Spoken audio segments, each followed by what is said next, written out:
bersama para sahabatnya tatkala menggali parit saat perang Khandaq. Beliau menyanandungkan bait-bait syair untuk menyemangati para sahabatnya. Beliau mengatakan, "Fawallahi laulallahu ma tasaddaqna wala sallaina." Demi Allah, kalau bukan karena Allah, kita nggak bakal bisa sodakoh dan kita nggak akan bisa sholat. Jadi kita bisa sholat, kita bisa hadir di majelis ini, yang hari ini bisa berpuasa, itu murni karunia Allah kepada kita. Dan kalau kita ingin kenal diri kita, apakah Allah menyukai kita atau tidak, lihatlah di mana Allah meletakkan dirimu. Di mana Allah menempatkan dirimu. Kita tahu manusia memiliki standar. Untuk mengetahui orang mulia itu ya dengan jabatannya, dengan kedudukannya, dengan hartanya. Itu manusia. Tapi Allah Azza wa Jal menjadikan standar hamba yang dicintai Allah adalah tatkala Allah berikan taufik kepada dia untuk taat dan patuh kepada Allah Azza wa Jalla. Kalau Allah membiarkan dirimu berbuat dosa, berlanjut, dan tidak menggerakkan hatimu untuk bertaubat kepada Allah Azza wa Jalla, ini sebuah ancaman besar buat diri kita. Allahumma salli wa sallim ala abdika wa rasulika sayyidina wa maulana Muhammadin wa ala alihi wa ashabihi ajma'in. Ya Allah, semoga salawat dan salam, berkah dan nikmat senantiasa Engkau curahkan untuk hamba kekasih-Mu, untuk baginda Nabi kita Muhammad alaihi salatu wassalam, untuk keluarga beliau, untuk istri-istri beliau, untuk putra-putri beliau, dan untuk seluruh sahabat Nabi. Semoga Allah meridhai kita bersama mereka. Amma ba'd, ahibati fillah, kita masuk bulan Muharram. Sebelum Islam, bulan Muharram ini namanya apa? Nah, jemaah, penentuan bulan itu sudah ditetapkan oleh Allah sejak penciptaan langit dan bumi, di mana dalam setahun ada 12 bulan dan mengikuti qamar. Jadi kalendernya itu mengikuti rembulan. Berbeda dengan kalender yang mengikuti matahari, yang dalam setahun mereka memiliki 365 hari. Mereka punya hitungan sendiri. Allah menetapkan hitungan bulan itu sejak penciptaan langit dan bumi, sebagai bukti bahwa Nabi Adam alaihissalam juga menggunakan kalender rembulan. Begitu pula nabi-nabi yang lainnya sampai kepada Nabi Musa alaihissalam yang ada kaitannya dengan puasa Asyura, kemudian Nabi Isa alaihissalam, dan ditutup dengan Nabi kita Muhammad alaihissalatu wassalam. Mungkin nama bisa berbeda dari satu bahasa ke bahasa lainnya. Pertanyaannya, sebelum Nabi Muhammad alaihissalatu wassalam diutus, sebelum ada nama Muharram, apa namanya? Safar al-awwal. Safar al-awwal. Maka ada Safar al-awwal, Safar al-akhir, Rabiul awal, Rabiul akhir, Jumadal ula, Jumadal akhirah, Rajab, Sya'ban, Ramadan, Syawal, Dzulqa'dah, Dzulhijjah. Sebenarnya Muharram ini sifat untuk bulan ini. Syahrullahil Muharram. Karena dalam 12 bulan itu ada 4 bulan haram. Apa bulan haram? Muharram, Rajab, Dzulqa'dah, Dzulhijjah. Dan subhanallah ya, 12 bulan ini dimulai dengan bulan haram, ditutup dengan bulan haram. Menunjukkan seorang muslim itu harus lebih berhati-hati di penghujung tahun dan ketika memulai awal tahun. Karena berbuat dosa di bulan haram dan di bulan lainnya berbeda bobotnya. Dan para ulama yang mengagungkan 30-an, mereka mengagungkan 10 akhir Ramadan, 10 awal Dzulhijjah, dan 10 awal Muharram. Tapi terkadang mereka yang tidak mengenal bulan-bulan Islam, ya biasa-biasa aja. Nggak ada perasaan, oh kita di awal tahun ya, umurku berkurang ya. Bagaimana aku punya rencana di awal tahun ini sampai akhir tahun.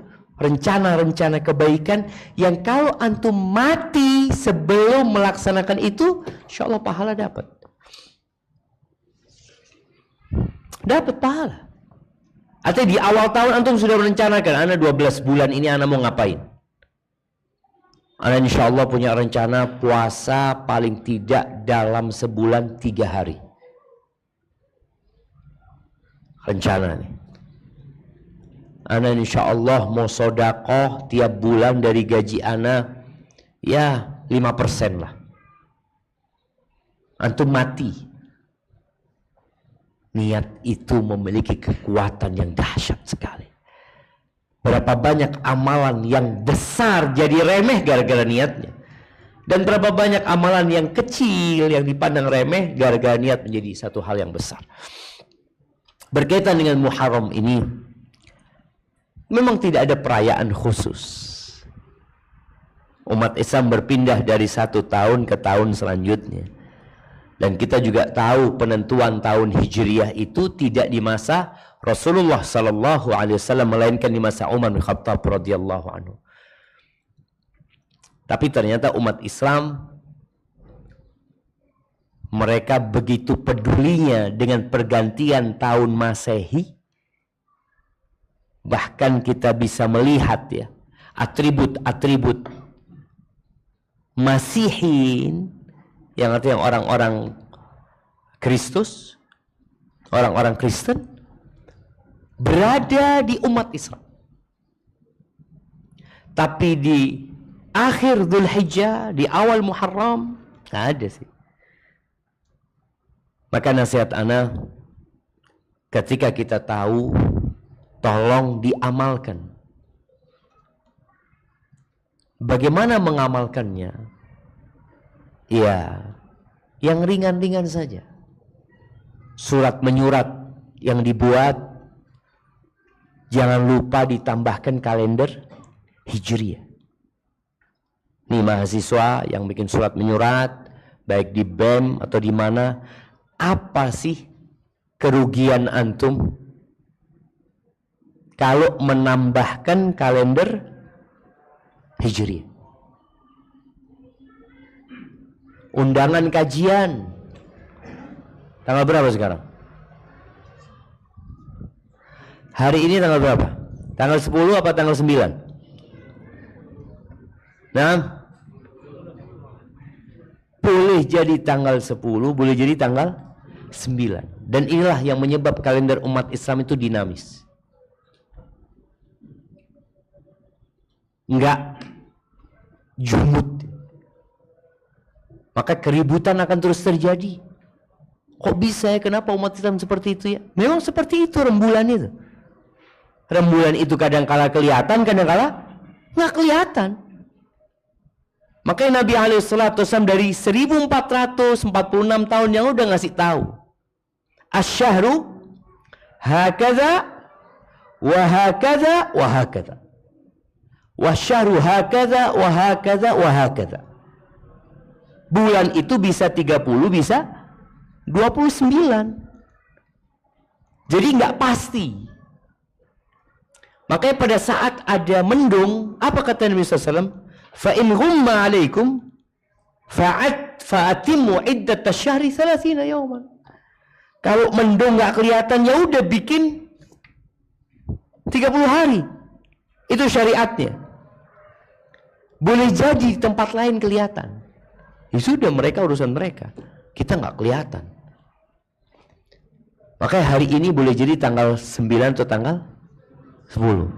Untuk besok mau puasa? Udah capek, Ustaz. Sumu ya syabab. Nabi SAW ditanya tentang ibadah puasa ini, beliau mengatakan as-siyam la idla lahu. Siam ini, puasa ini ibadah yang nggak ada yang menandinginya. Sebagaimana hadis yang sering kita dengar di bulan Ramadan berkaitan dengan kullu amal ibni adam lahu illa siyam. Semua amalan manusia itu milik dia. Hitungannya udah jelas. Al hasanatu bi asyri amsalihha ila 700 dhif. Kebaikan itu dilipat gandakan jadi 10 sampai 700 kali lipat. Illa shaum, kecuali puasa, kata Allah Azza. Fa innahu li. Kata Allah dalam hadis qudsi ini, puasa itu milikku wa ana ajzi bihi. Aku yang akan berikan pahala khusus untuk puasa ini. Kenapa? Yada'u ta'amahu wa syarabahu wa syahwatahu min ajli. Orang ini meninggalkan makan, padahal makan itu kebutuhan pokok manusia. Meninggalkan minum, meninggalkan syahwatnya karena aku. Dan sebaik-baiknya puasa setelah puasa Ramadan adalah puasa Muharram. Jadi antum jangan hanya terpaku ke Asyura. Besok akan dibahas oleh Ustaz Nur Khalis ya, bicara Asyura. Yang puasa di tanggal itu dihapuskan dosa 1 tahun ya. Jangan terpaku di sana. Tapi ke Muharram ini bulan puasa, tapi bulan puasa sunnah. Kalau ada bulan puasa wajib namanya Ramadan, maka bulan puasa sunnah namanya bulan Muharram. Dan ketika niat puasa itu jangan sekedar ya mengamalkan sunnah. Antum perlu memperbanyak niat. Contohnya, kenapa antum niat? Kenapa antum puasa? Kayaknya banyak yang kurang puasa Ramadan ana. Semoga dengan puasa sunnah ini disempurnakan puasa Ramadan ana. Kenapa engkau puasa? Ya, aku puasa, disebutkan dalam hadis itu katanya yang puasa 1 hari di jalan Allah, Allah akan jauhkan wajahnya dari api neraka sejauh 70 tahun. Kenapa engkau puasa? Ya, aku kepingin masuk dari pintu Ar-Rayyan. Jadi ada niat-niat yang menyebabkan antum semangat. Terus kenapa antum puasa? Ya, kata Nabi SAW, anak muda itu suruh segera menikah, tapi dia nggak mampu. Dan kata Nabi SAW, faman lam yastati' fa'alaihi bisiyam fa innahu lahu wija. Yang nggak mampu untuk menikah maka hendaklah dia puasa, karena puasa itu menjadi pengekang ya, pengontrol syahwat dia. Anak puasa untuk itu. Bayangin ya, ketika antum niat 1, 2, 3, 4 semangat puasa. Tapi ketika antum puasa, umpama puasa Senin Kamis, kenapa puasa Senin Kamis? Kan sunnah. Itu aja. Iya. Kalau nggak sunnah nggak puasa aku. Padahal ada fadilah. Orang itu biasanya tertarik dengan keuntungan dan manfaat yang akan dia dapatkan. Ya Allah, ada apa repot-repot umat Islam ini puasa sunnah lagi Ustaz? Bukankah yang wajib cuma Ramadan? Ada apa ruwet? Sholat juga yang wajib cuma 5 waktu. Kenapa qobliyah, ba'diyah? Apa ini tidak berlebih-lebihan dalam beragama? Jemaah, orang bekerja itu kadangkala effort yang dia keluarkan lebih dari kepada kebutuhan dia. Antum kenal sama Elon Musk. Kenapa nggak berhenti dia kerja? Kenapa? Kenapa Elon Musk datang ke Indonesia? Jualan di Indonesia, bayangin ya, orang kaya raya datang ke Indonesia jualan. Kenapa dia tidak mencukupkan diri dengan kekayaannya? Yang anaknya Elon Musk berapa sih, Jemaah? Nah, ada yang tahu? Coba antum lihat di Google sana. Anda juga nggak tahu gitu loh. Anda cuma keheran kenapa dia begitu ambisinya sampai datang ke Indonesia jualan. Orang mungkin kerja keras ya karena anaknya banyak. Anak-anak mau masuk berapa? Anaknya 12. Dari berapa istri dia? Hah? Coba dilihat. Duitnya Elon Musk ini kira-kira cukup untuk berapa orang coba? Untuk ngurusin berapa anak? Mungkin ribuan orang. Mungkin puluhan ribu orang. Tapi dia terus bekerja. Itu yang terjadi sama kita. Kalau urusan dunia, kita tidak mencukupkan dengan kebutuhan. Antum butuh baju berapa sih? Berapa? Manusia ini butuh baju berapa?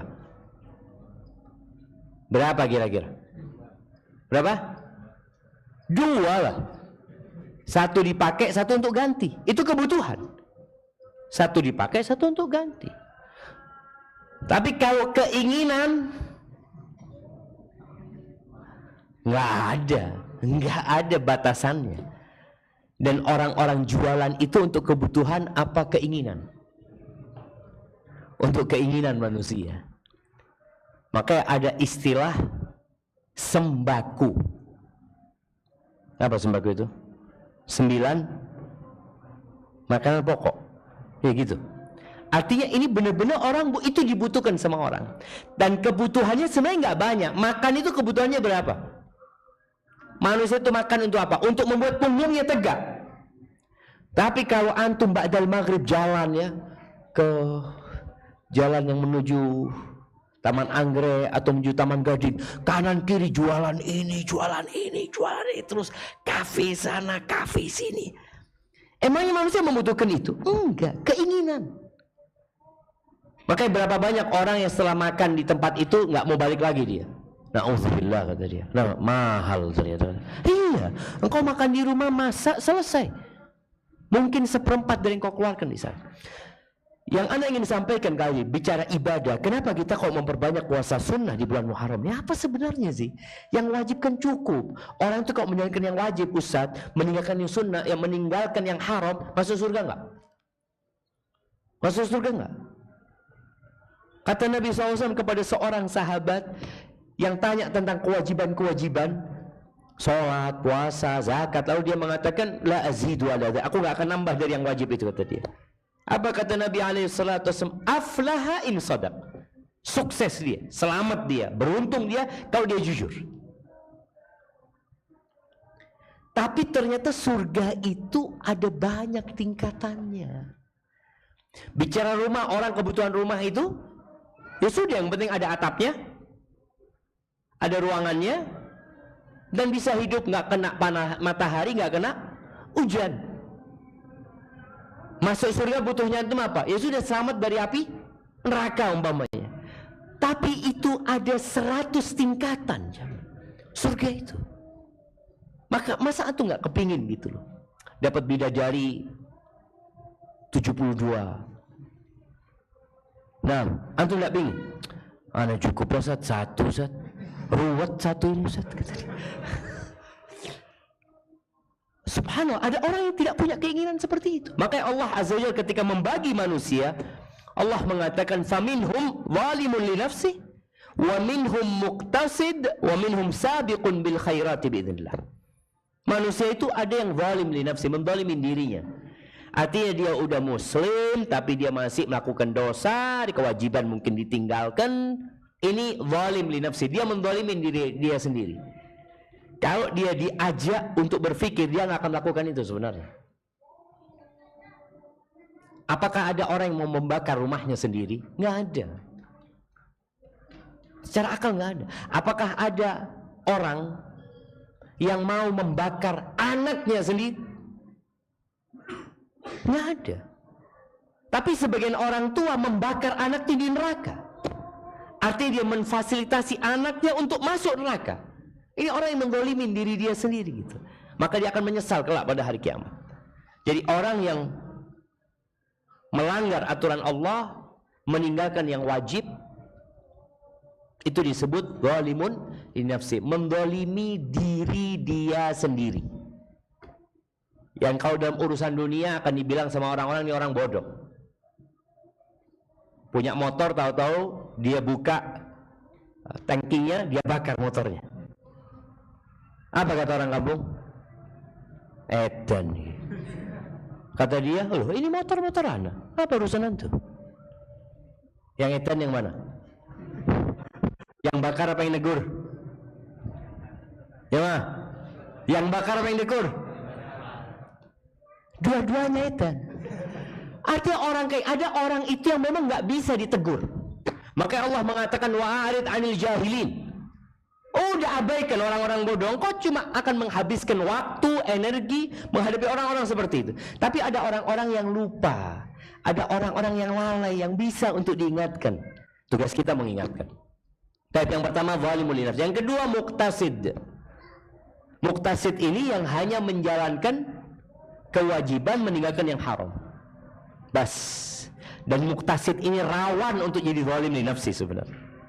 Seperti mahasiswa, kalau dia ngomong yang penting anak lulus, biasanya nggak lulus.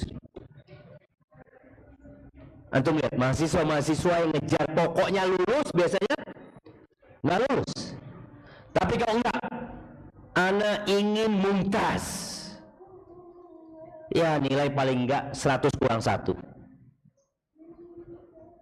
Ketika orang punya rencana seperti itu, sikap dia akan berubah. Karena dia punya target yang begitu dahsyatnya. Berbeda dengan yang targetnya yang penting lulus. Dia akan belajar, yang penting belajar lah. Makanya berapa banyak mahasiswa setelah ujian cari syafaat. Ustaz, bisa nggak dinaikkan nilai anak dikit gitu Ustaz? Sana sini. Anak kalau lihat di grup dosennya, ini gimana menghadapi mahasiswa kayak gini gitu. Bungkus saja sudah kata dia. Ada orang tadi yang targetnya mumtaz, maka Allah katakan wa minhum sabiqun bil khairat biiznillah. Ada di antara mereka yang berlomba-lomba dalam kebaikan. Maka bulan Muharram ini untuk yang mau berlomba-lomba dalam kebaikan. Kalau yang cuma mau jadi muqtasid, nggak perlu dengan Muharram dia. Karena di bulan Muharram nggak ada puasa wajib, nggak ada. Ramadan selesai. Engkau punya puasa nadhar wajib, oh fadhol engkau kerjakan, itu wajib. Supaya engkau tetap berada di level muqtasid.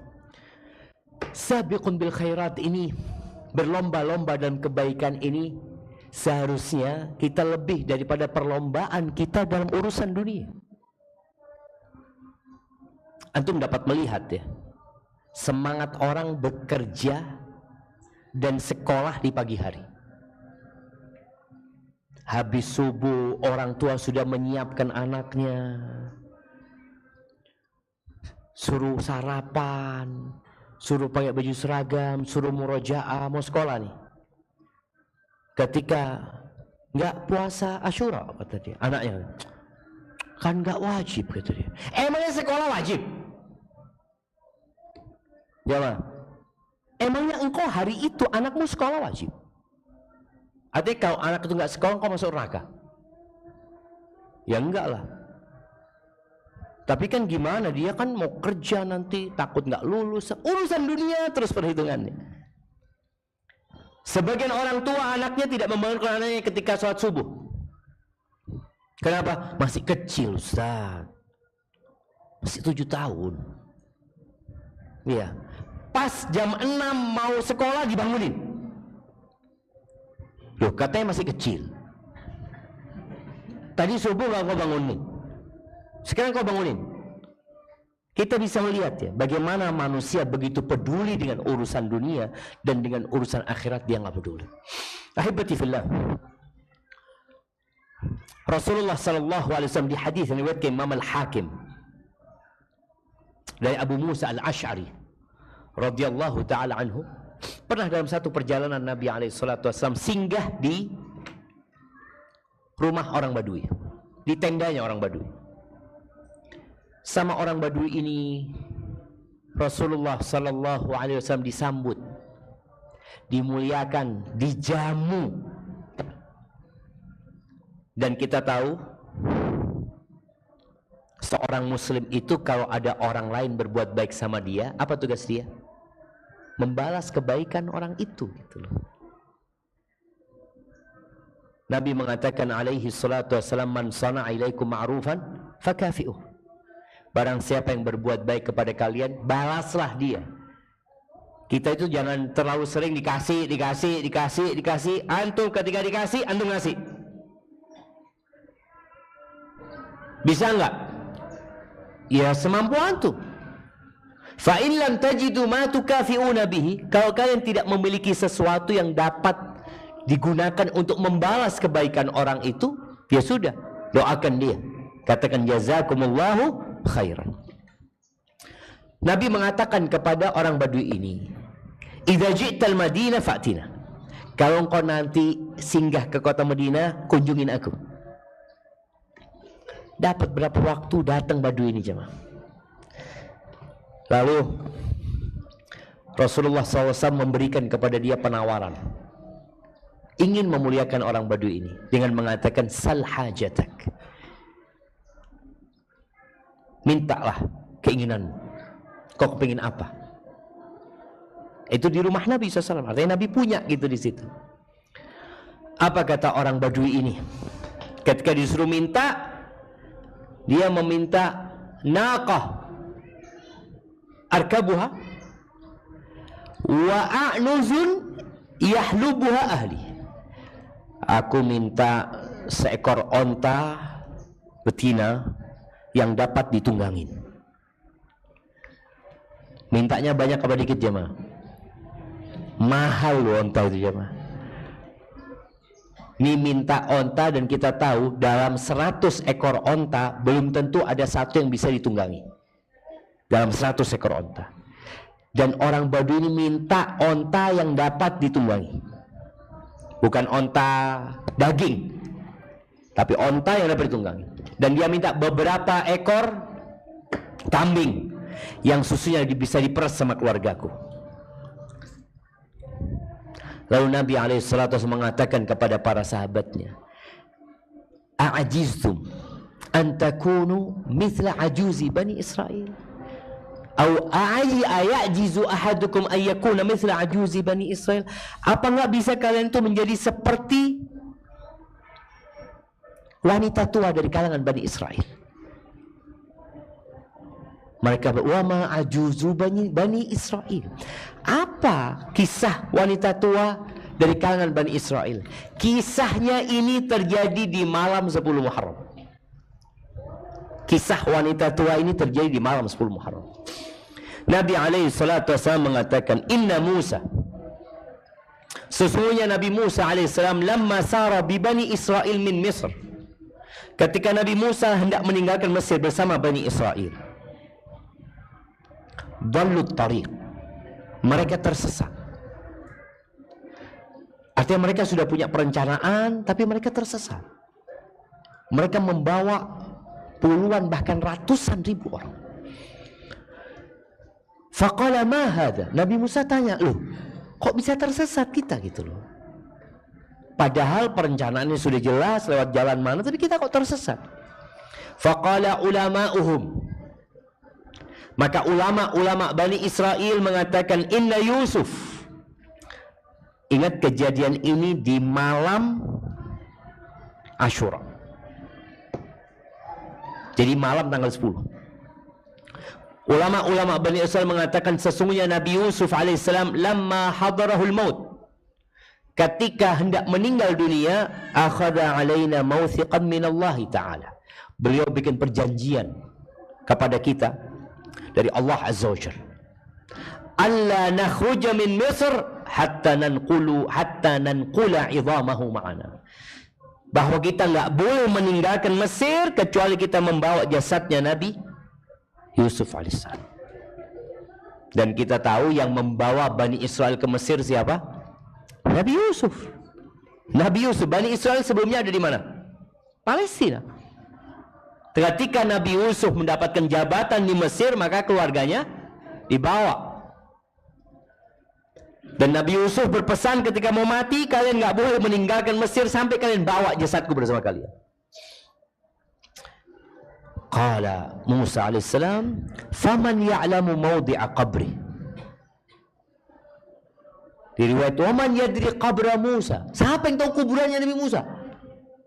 Selama hidupnya Nabi Yusuf ya.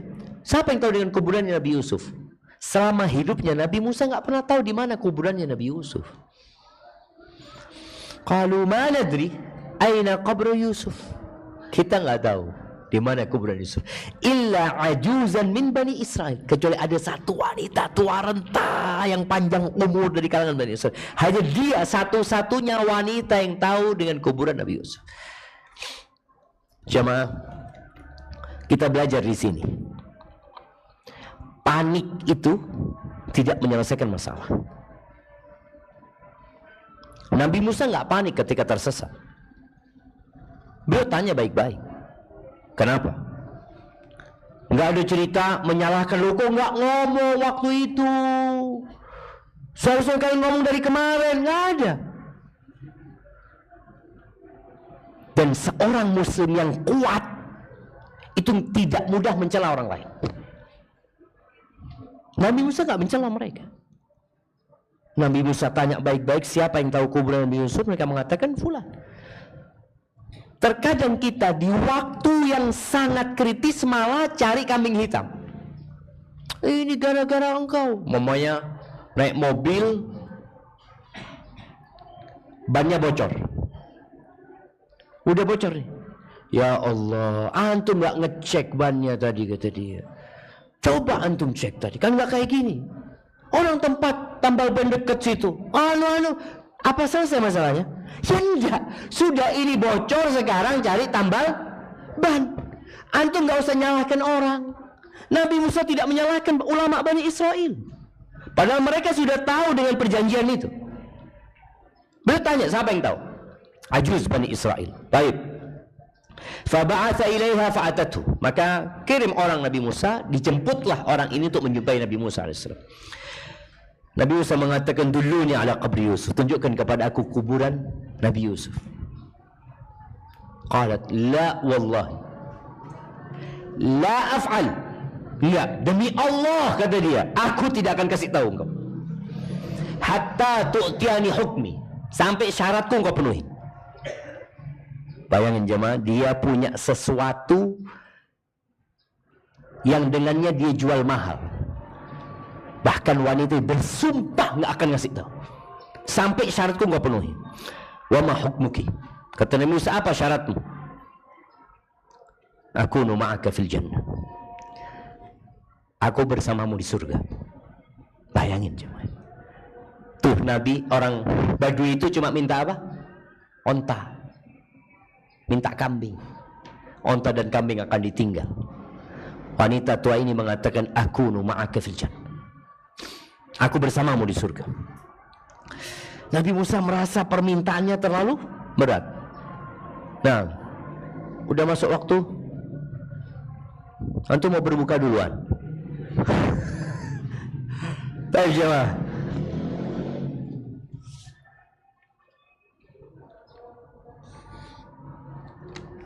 Nah, ini ada pengumuman iftar ini diutamakan untuk jamaah dari luar. Berikutnya untuk mahasiswa non asrama, berikutnya untuk mahasiswa non asrama. Untuk mahasiswa asrama sudah disediakan di dapur. Masya Allah, prasmanan mahasiswa. Ya, di dapur prasmanan ya. Ngambil sendiri kan untuk dapur. Baik, kembali kepada cerita wanita tua ini. Nabi Musa alaihissalam, beliau merasa syarat perempuan ini terlalu berat. Kalau dia mau masuk surga aja mungkin. Ini masuk surga bersama Nabi Musa. Firdaus al-a'la. Dan seperti itulah orang-orang yang sabiqun bil khairat, yang berlomba-lomba dalam kebaikan.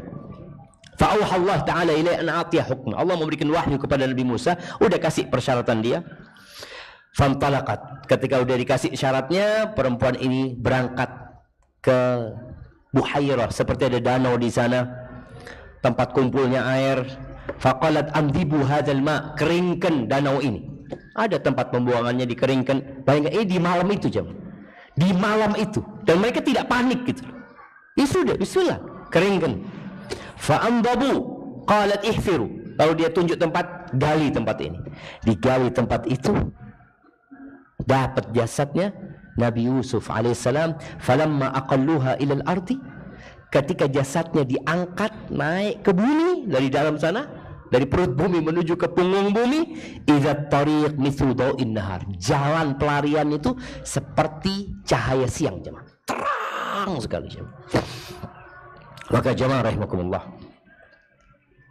memperbanyak ibadah itu sejatinya untuk manfaatnya, atau manfaatnya untuk diri kita sendiri. Hidup ini pilihan.